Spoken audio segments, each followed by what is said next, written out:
Orígenes. ¿Cómo se formó el mundo? Con el profesor Dr. A.E. Wilder Smith de las universidades de Oxford, Reading, Londres y Ginebra.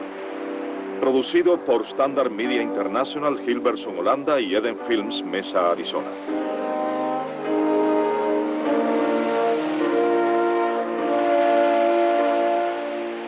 La Tierra, un planeta joven.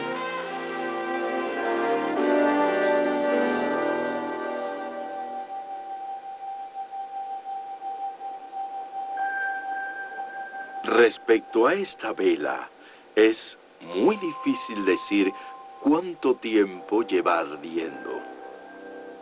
No sabemos cuándo fue encendida, no sabemos el tamaño que tenía cuando empezó a arder, o no sabemos si la velocidad a la que arde ha sido siempre constante, o si se apagó al principio y comenzó a arder de nuevo. Y por ese motivo no se puede decir al mirarla en su estado actual cuánto tiempo lleva ardiendo. Bien, la Tierra y el sistema solar pueden compararse a esta vela. No sabemos cuándo la Tierra se formó y empezó a arder. No sabemos si la velocidad a la que ha ardido, o sea, ha funcionado o envejecido, ha permanecido constante. Y como no sabemos estas cosas, pues nadie estaba allí al principio para contarlo, es muy difícil poder idear un método que realmente nos proporcione la edad de la Tierra adecuadamente. Por esta razón vamos a examinar algunos de los métodos que han sido desarrollados para averiguar la edad de la Tierra y del sistema solar y algunas de las objeciones que se levantan contra ellos. Queremos ver también si esas objeciones pueden ser vencidas.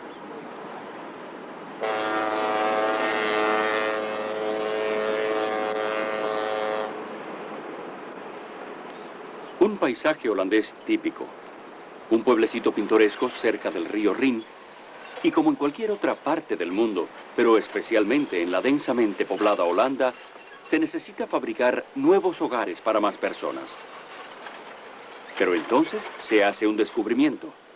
Mientras se preparan los terrenos para edificar las viviendas, restos de una vieja historia olvidada hace mucho son desenterrados. Con gran cuidado, las piezas se recogen para ser investigadas. Y la primera pregunta es, ¿qué tan antiguos son estos objetos? ¿Encontramos acaso una colonia romana o quizás una villa medieval?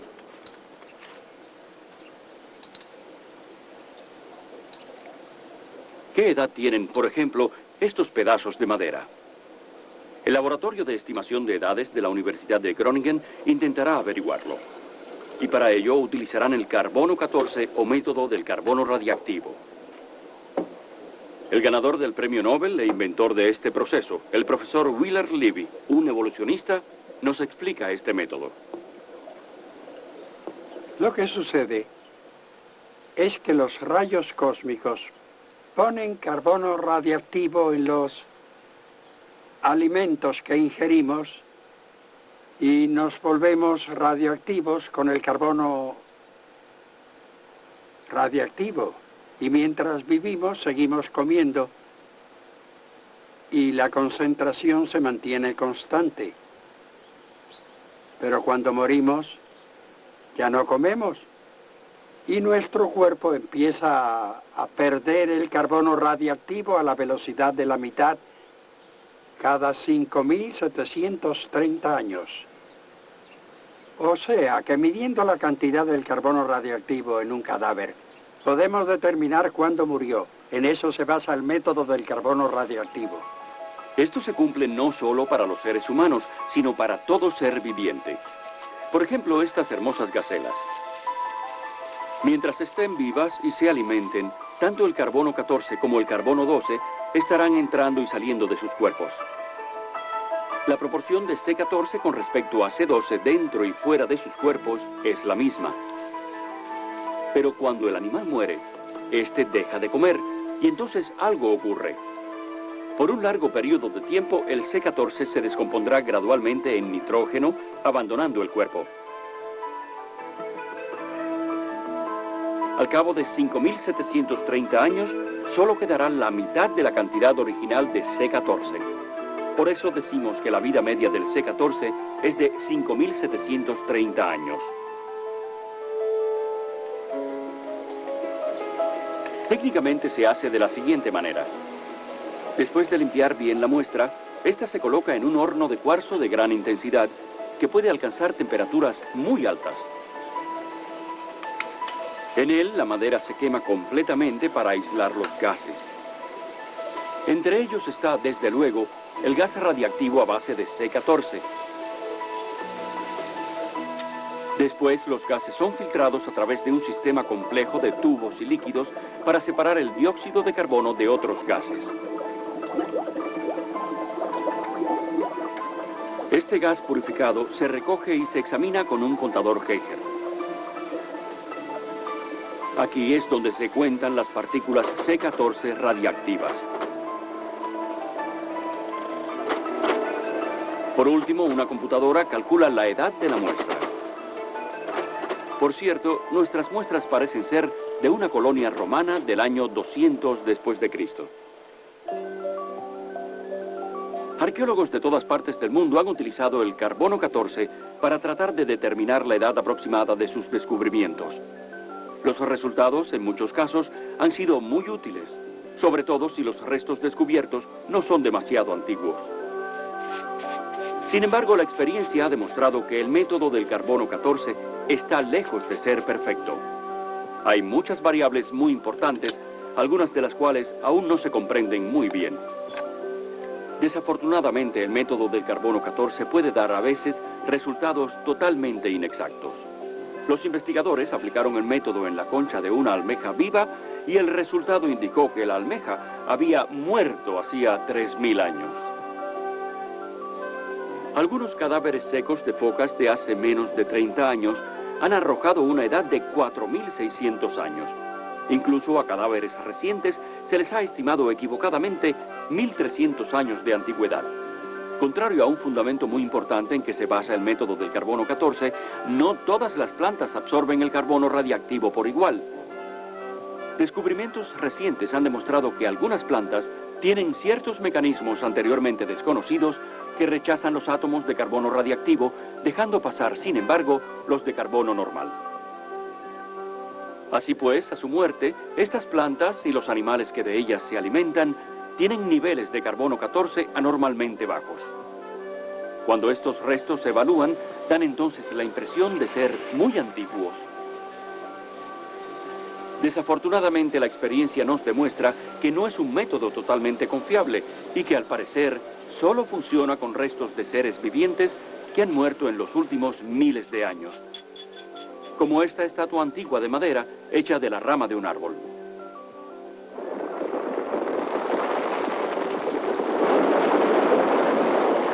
¿Qué métodos utilizan los evolucionistas para averiguar la edad de cosas tales como las rocas y los minerales que según ellos suponen que tienen millones y hasta miles de millones de años?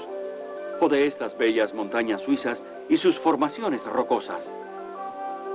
Además del método del carbono radiactivo para determinar edades, hay, desde luego, otros métodos que utilizan la radiactividad. Uno puede usar el método del C14, que se descompone en Ne14. Se puede usar el método del potasio-argón. El potasio se descompone en argón. Y también uno puede usar el método del uranio-plomo, que son los tres métodos principales para datar por radiactividad.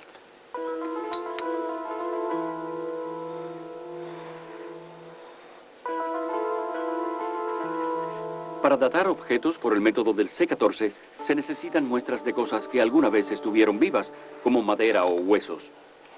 Los otros dos métodos que el profesor Wilder Smith mencionó utilizan materia inorgánica, sin vida, como piedras y rocas. Pero el principio es el mismo. Hay algún tipo de proceso de descomposición. Midiendo la proporción de material radiactivo que ha quedado con respecto a la cantidad de material descompuesto, se puede intentar datar la muestra. Tomemos, por ejemplo, esta roca. En algunas rocas se encuentra el elemento uranio. Como se sabe, el uranio es radiactivo como el C14, pero su descomposición es mucho más lenta. El uranio de esta roca se descompone en plomo y otros elementos. Se necesitarían unos 4.500 millones de años para que la cantidad original de uranio se redujera a la mitad. Durante estos procesos químicos complejos se forma el gas helio. El helio también es de interés, como veremos más adelante. Veamos ahora un proceso no muy científico, el experimento del tanque de agua. Aunque no es especialmente científico, es muy interesante porque muestra las tres asunciones básicas de todos los sistemas de determinación de edades por radiactividad. El agua fluye de un tanque a otro a cierta velocidad. Usted pensaría que midiendo el nivel de agua en ambos tanques y comparándolos entre sí, podría determinar exactamente cuánto tiempo lleva corriendo el agua, especialmente si conoce la velocidad actual del flujo. Parece lógico y al principio nadie objetaría a los resultados de su experimento. Pero al hacer eso, está basándose en tres supuestos. Usted habrá pensado que al principio del experimento, el segundo tanque estaba vacío. Pero no fue así, tal como puede ver. Una velocidad constante. Tal vez pensó que durante todo el experimento, la velocidad era constante. Pero no fue así, como veremos. Usted pensó así porque no contó con influencias externas. Pero, ¿qué sucedió realmente? Mientras usted estaba ausente, un entrometido entró al laboratorio e hizo dos cosas importantes. Cambió la velocidad del agua y añadió otra cubeta de agua. Qué triste. Porque al no saberlo, sus cálculos cuidadosos y sus resultados no sirven para nada. El tiempo de flujo actual es más corto que lo que usted pensó. El segundo tanque estaba medio lleno. Y el entrometido no solo cambió la velocidad de flujo del agua, sino que añadió otra cubeta de agua.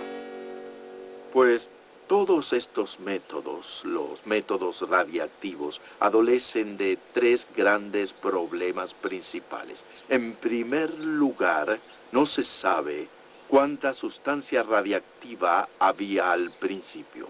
Y como se ha visto en el experimento del tanque de agua, a menos que usted sepa la cantidad que había al empezar, no puede, basándose en teorías, calcular cuánto tiempo lleva la reacción, ni por lo tanto la antigüedad de su muestra.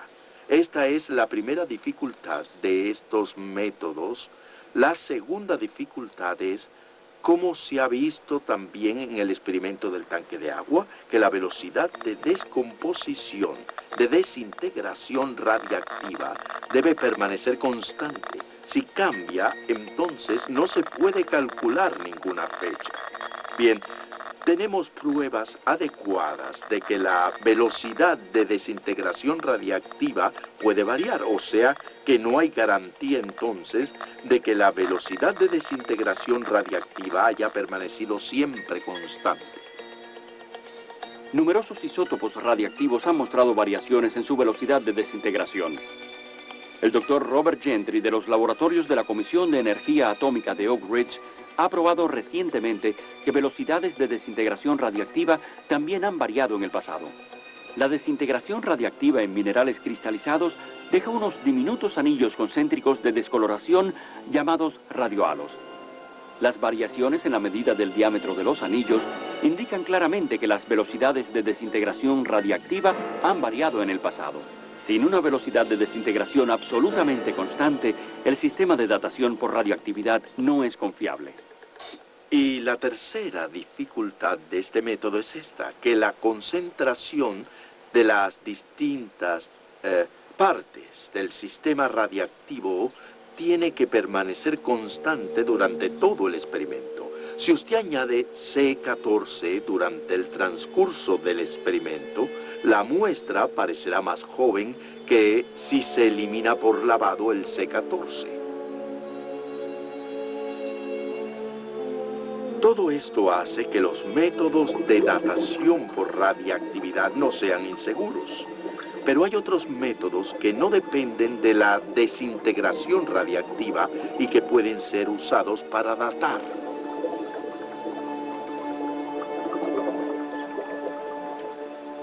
Ya vimos que durante el proceso de descomposición que convierte el uranio en plomo, gas helio escapa hacia la atmósfera. El doctor Melvin Cook, de Salt Lake City, quien estuvo nominado para el premio Nobel, estudió este gas, el helio. El helio es algo muy interesante. En la atmósfera está presente en una cantidad aproximada de 1.000 millones de gramos. Sin embargo, esta es una cantidad pequeña comparada con la que debería haber en la atmósfera. Si todo el helio generado en la Tierra, que procede de la corteza terrestre, se acumulara en la atmósfera, entonces la Tierra sería tan antigua como dicen. Los evolucionistas aseguran que la Tierra tiene 4.500 millones de años. Ahora bien, es imposible que el helio escape de la atmósfera terrestre. Y es un hecho también que proveniente del Sol, todavía entra más helio en nuestra atmósfera. Así que si la Tierra tuviera 4.000 millones y medio de años, nuestra atmósfera estaría saturada de helio. Pero no lo está. La cantidad de helio medida es solamente una fracción de la que los evolucionistas piensan que debiera ser. Entonces la pregunta es, ¿dónde está el helio? Si la Tierra tuviera miles de millones de años, como dicen, entonces el helio hubiera saturado la atmósfera hasta un nivel 1.000.000 de veces mayor que el de ahora. De hecho, hemos estudiado este asunto. Muchos han pensado que la Tierra es vieja y el helio sale de la atmósfera, solo se va a lo que llaman la exósfera. Dicen que lo que ocurre con el helio es que se escapa de la atmósfera terrestre. En realidad, al estudiar eso, un físico químico tiene medios para comprobarlo. Puede decir si es cierto o no, y yo procedí a hacerlo y examiné la cuestión en 1955 y encontré que no hay posibilidad alguna de que el helio pueda abandonar la atmósfera. Así que me hice la pregunta, ¿dónde está el helio radiagénico de la Tierra? La respuesta al parecer es que la Tierra no es tan vieja. De acuerdo con las mediciones del Dr. Cook, la edad de la Tierra es en realidad de unos 10 a 15.000 años. El universo se expande infinitamente a nuestro alrededor. Galaxias de todas las formas pueden ser vistas por los cada vez mejores telescopios del hombre. Pero mientras más vemos, menos comprendemos. ¿Qué edad tiene, por ejemplo, el universo? Nadie puede decirlo, pero el astrónomo profesor Harold Schlosser, de El Paso, Texas, afirma que hay numerosas razones para creer que el universo es relativamente joven. Pero volvamos a la edad de nuestro planeta Tierra y veamos lo que la astronomía tiene que decir acerca de él. Profesor Schlosser. Es más fácil determinar la edad del sistema solar y de la Tierra, ya que tenemos gran cantidad de datos, todo está más a la mano. Así que para el astrónomo hay una serie de índices, al menos me parece a mí, que parecen indicar una edad de no más de 10.000 años, como máximo, para el sistema solar y la Tierra. Yo diría que es una edad máxima por varias razones. Una de ellas es el desgaste muy rápido de los cometas en el sistema solar. Los cometas, al viajar alrededor del Sol, se desintegran literalmente por efecto de las mareas producidas por la atracción gravitacional de los planetas y el Sol. Y además está el viento solar, soplando a tremendas velocidades del orden de 400 kilómetros a 1.000 kilómetros por segundo desde el Sol, que literalmente arrasan con los cometas. Y además hay varias cosas peculiares que le suceden a los cometas, tales como explosiones en sus núcleos. Estas los desgastan rápidamente y parece que la vida máxima de los cometas de periodo corto es de unos 10.000 años como máximo, y es muy probable que sea hasta un poco menor. Bien, la mayoría de los astrónomos piensa que los cometas fueron originados al mismo tiempo que el sistema solar. Por lo tanto, si se determina la edad de los cometas de periodo corto, automáticamente se tiene la edad del sistema solar, que no puede ser mayor de 10.000 años. Cuando se considera el polvo en la superficie lunar, se llega a la conclusión de que la Luna debe ser bastante joven. Y si la Luna es joven, la Tierra también lo es. El polvo del espacio interplanetario se va depositando continuamente sobre la superficie lunar. Lo hace a razón de 14.300.000 toneladas al año, hasta tal vez 10 veces esa cantidad. Así que después de 4.000 millones y medio a 5.000 millones de años, deberíamos tener una capa de polvo en la Luna de unos 135 a 275 metros, más o menos. Pero la capa de polvo que tiene la Luna es de 3 milímetros a 8 centímetros de espesor. Y de hecho, unos cuantos centímetros proyectarían una edad de 7.000 a 8.000 años para la Luna. Así que mirando la superficie lunar, la ausencia de polvo, el polvo debía ser un excelente indicador de la edad de la Luna. Se nota la ausencia del mismo, se ve joven. Y en lugar de una enorme capa, indicio de su antigüedad, la Luna tiene una capa delgada, es muy joven. Así que yo diría que la Luna es bastante joven. Y si la Luna es joven, entonces la Tierra también es bastante joven. Porque en cuanto a la edad de la Tierra y la Luna, aún los evolucionistas están de acuerdo en que debe ser aproximadamente la misma.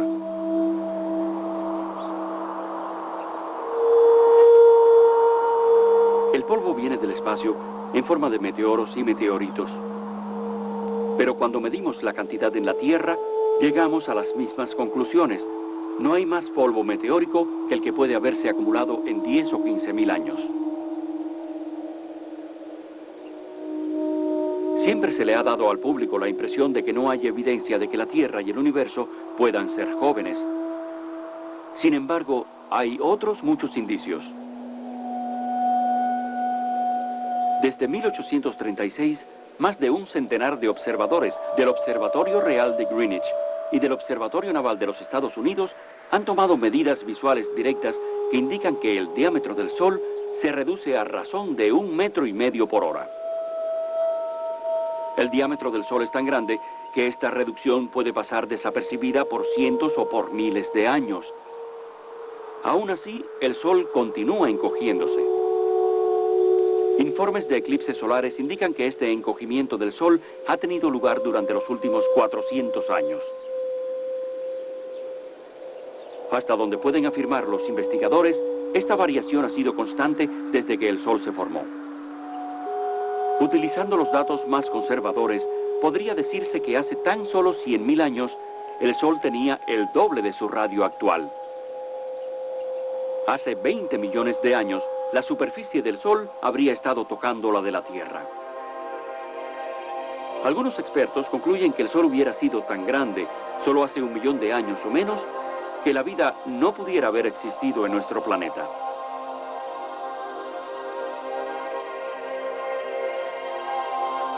Creo que cuando se añaden todos esos efectos, uno llega ciertamente a la conclusión de que el sistema solar y la Tierra son bastante jóvenes, no más de 10.000 años.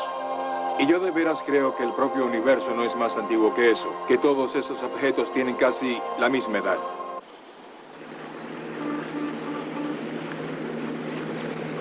Por siglos, los barcos han buscado su camino por el inmenso océano.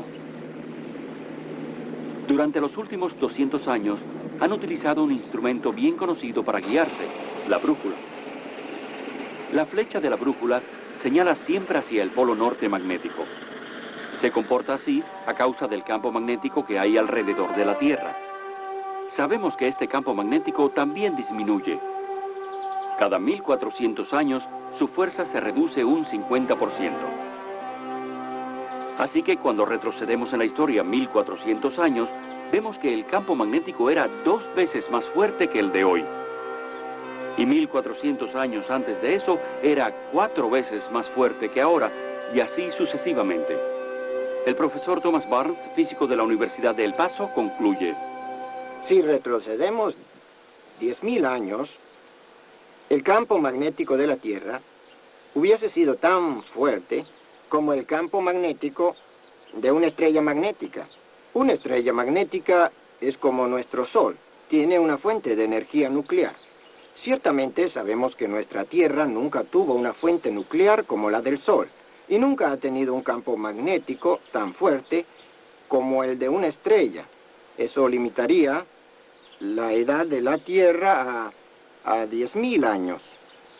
Otro argumento físico la limitaría en diversos grados, pero la ciencia puede ciertamente afirmar, a partir de las mayores evidencias físicas, la clase de física con que hemos diseñado el radar y los equipos de comunicación, esa clase de física nos dirá que el campo magnético terrestre no puede tener más de, digamos, 6 a 15.000 años de edad.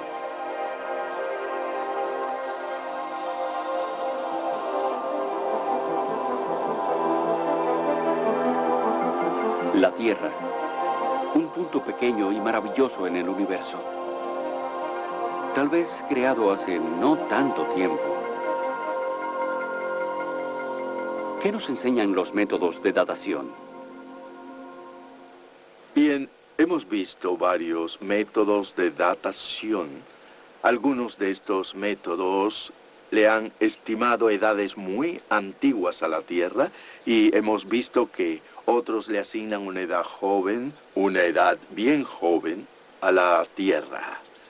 Pero ambos métodos de datación sufren de las mismas dificultades y ninguno de ellos es concluyente. Bien, la Biblia enseña con bastante firmeza que la Tierra no es tan antigua y que la creación tuvo lugar en un pasado no muy lejano. En los últimos años se ha creado un método nuevo de datación basado en la radiactividad, conocido como el método del halo de Robert Gentry. Y también este método, en contraste con los otros métodos, indica que la Tierra es bastante joven. Por tanto, tenemos evidencia científica para sostener el punto de vista bíblico de que la Tierra pueda ser muy joven. Bien, si eso es un hecho, y si ello se confirma, y no vamos a ser intolerantes al respecto, si ello se confirma, desde luego, los largos periodos de tiempo que son necesarios para la evolución no existieron. Y si no existieron, entonces, claro está, toda la idea de la evolución peligra porque no se puede producir un hombre en poco tiempo solo por casualidad. Son necesarios largos periodos de tiempo. Bien, la Biblia enseña que es posible que la Tierra sea joven, y si es joven, entonces dependemos absolutamente de la creación por parte de un Dios eterno que hizo el trabajo necesario para producir la creación tal como la vemos hoy.